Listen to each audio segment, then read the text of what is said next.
Ano ang masasabi mo ate doon sa mga viewers natin na nagsasabi na, "Hoy, matanda ka na, 61 anyos ka na, tumahimik ka na at kuan ka na, magparaya ka na." Kaya ang nagsasabi na judge sa akin, mind your own business. Deserve ko yung maging masaya. Wala kayong pakialam. Kasi gusto ko eh.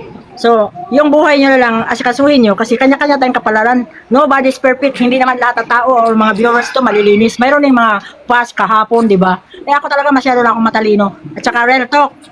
Totoong sinasabi ko. Ang iba kasi dito, mga sinungaling yan. Kung wari, sabihin nila virgins. Kung wari, wala silang kabit, pero mayroon silang mga kabit. Oh.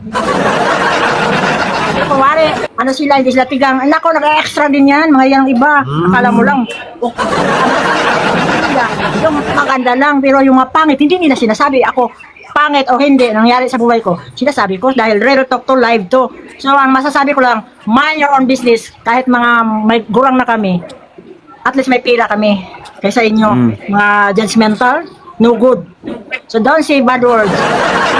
I'm deserved. I want to be happy in my life. Period.